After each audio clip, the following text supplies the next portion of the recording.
All right, good evening and welcome to the Hoosier Huddle postgame show. I'm Sammy Jacobs. This is Matt Weaver from Peegs.com. Indiana just knocked off University of Virginia in Charlottesville, 34-17.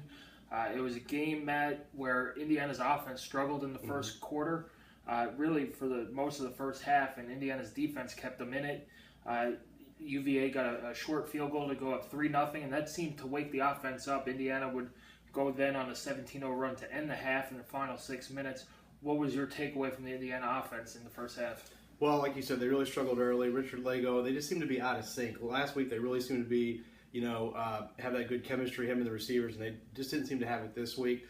Brought in Peyton Ramsey. The first possession was really a tough spot for him because it was when they were backed up after the Ja'Shawn Harris, inexplicable fair catch at the 2-yard line. I think it was like a 3-and-out. They punted. Then the next drive, I just thought he did a nice spark. He gave a nice spark. I mean, his ability to escape the pocket, to run, to make plays with his legs, it really got, I think, Virginia back on their heels. They were being a little bit more aggressive with Lego. They kind of got back on their heels, and I think a lot of it was due to Ramsey's ability to run. And I thought obviously he played really well. The numbers back it up, and the eye test backs it up. Yeah, and a lot of people compared the Ramsey package to the Xander Diamont package, maybe going into the season, but I think it's a little bit better than that Xander Diamont package because Ramsey could throw. So it opened up the game a little bit more. That running game did, and it just seemed that the defense loosened up a lot more, where they were just sitting in zone with Lego, who had a nice first down run there early in the game, but really is not the running threat that they have with Peyton Ramsey. Thought the defense played excellent. Kurt Benkert, they just dinked and dunked all day. Yeah. But they kept the ball in front of them. There were no real big explosive plays. Yeah. And then, special teams won this game too. Ja'Shawn Harris, aside from that fair catch punt, he caught at the 2, which I don't know what he was thinking, but he had a big return that set up a touchdown and another 44-yard return that was for a touchdown. On that, Hayden Whitehead was fantastic. He pinned UVA deep a couple of times, and Griffin Oaks looks to be out of his funk from last year, nailing a 51-yarder into the wind, 47-yarder into the wind as well. And he said that, those kicks got that monkey off his shoulder. So, special teams played very well. And then the defense closed it out. Running game, what did you see from IU's running game? What you could take from it and feel good about? It wasn't great early on. They didn't really get a great push on the line, but Morgan Ellison grinded that clock down at the end. Yeah, and after the first quarter, I think it was 7 carries for 19 yards. And you look at the final stats, and it was 20-something yards. 27, you take off 27 with Peyton Ramsey, where he probably held on the ball. We talked about that a little bit too long in the pocket. I think that's something he'll learn from. So, they had roughly around 150 yards as far as their actual running game, and I thought it was much better. Now, obviously, early on, they really struggled. They weren't getting a push at all. But I think the Peyton Ramsey coming in helped that because they couldn't key on certain things. And I thought Morgan Ellison really did a good job when he came in, especially late when they were trying to just kind of, milk the clock and just try to wear him down. And he looked like that guy from high school, bouncing off guys, spinning, shows a nice burst for a big guy. I think there was some light at the end of the tunnel for the running game. It's still not there yet, but I think it's getting better. And I think and what impressed me is as the game wore on, they got stronger. It seemed like. Hopefully you get Brandon. He didn't play. Brandon Knight, the right tackle, didn't play today. Hopefully maybe you get him back next week against FIU, just to kind of get him back in the groove, get him in sync with the other guys, because I think that could be a big addition for the O-line. And then you saw the reserves on the offensive line. Mackenzie Noro played. Harry Kreider played. How big is it for those guys going forward to have some experience under those belts, to where maybe if they start off a game like they did this week, running the ball, that they could just plug these guys in and have these starters on a little bit shorter of a leash? I think it's huge because, one, it's on the road. Now, obviously, at the end of the game, there wasn't a lot of atmosphere. A lot of people had left. But you are playing an ACC opponent. I know Virginia is not a great ACC team, but it's different than next week if you get them in against an FIU, or 2 weeks against a Georgia Southern. They're facing guys that they're going to see more often in the Big Ten than they will the next couple weeks. So I just a little bit of a taste of it. I mean, it's not a huge thing, but it's a huge amount of time they played in a bunch of reps. But just that little bit of experience that they got. Obviously, Harry Kreider's played a lot, but Mackenzie Nora getting some snaps. I mean, to me, it's a big deal, and I think that it can only benefit you because now you know what to expect. I mean, obviously, he's doing it in practice, but to get out on the field and do it in real live action, it's a totally different thing, and I think it's going to be huge for him. Right, and going forward, IU plays FIU next week. They barely hung on against FCS Alcorn State. They got throttled by UCF, and then you have Georgia Southern, who's 0-2, coming off a loss to University of New Hampshire this week. What are your goals as a team? Is this we want to see stuff and work on stuff? Going forward, I do believe that Tom Allen said that Richard Lego is their quarterback number one post-game, and Sprinkle and Ramsey, but it really looks like they have this 2-quarterback system where it might be Lego for 2 or 3 drives and then bring in Ramsey and see how it goes. That normally does not work.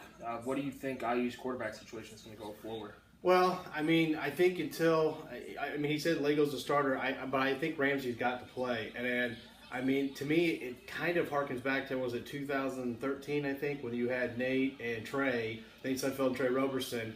And it did work. I mean, they were very, very productive. I mean, the skill position was obviously great. Ideally, they always say if you have more than one quarterback, you don't have one at all. I don't think that's the case. I think they do have a couple quarterbacks who can play. I think they're going to need both.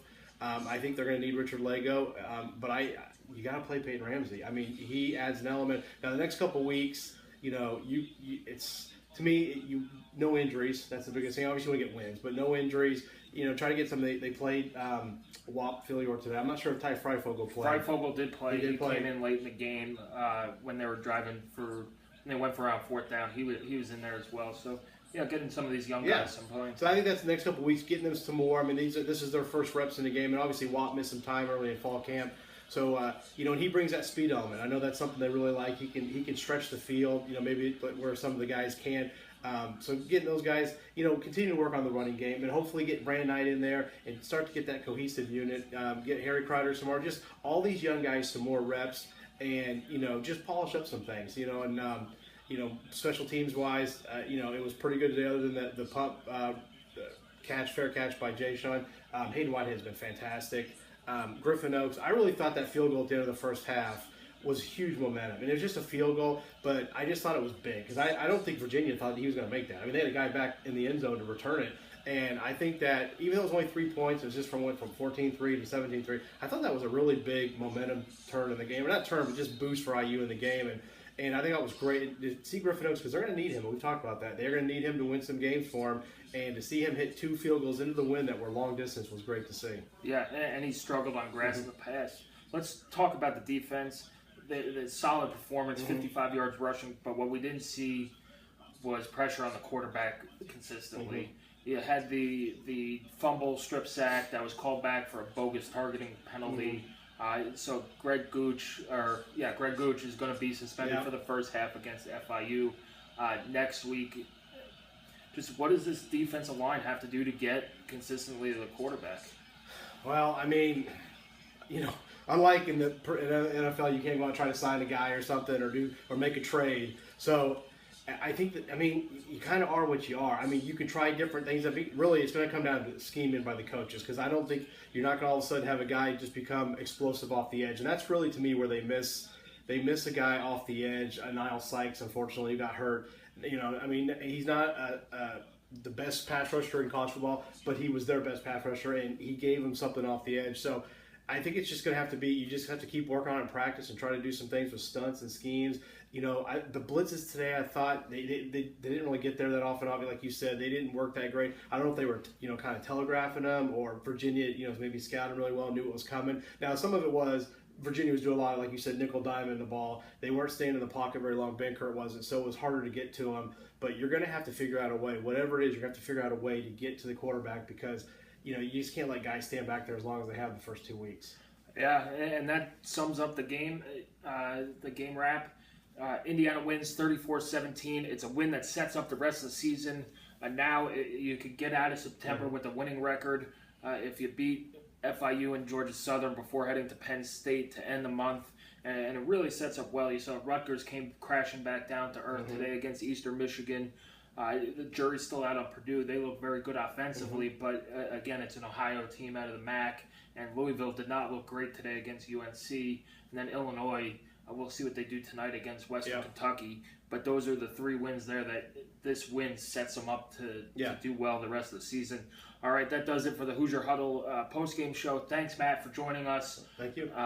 And we'll be back next week for FIU. IU's hosting them at Memorial Stadium. Kickoff is at 3:30. It's on the Big Ten Network.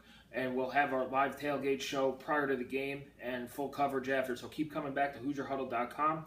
Always read Matt's stuff at Peegs.com as well. He does great stuff with recruiting, covering IU football.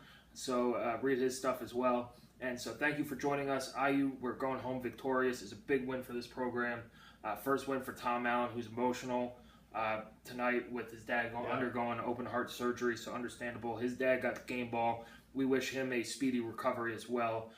So hopefully many more victories going forward. Yep.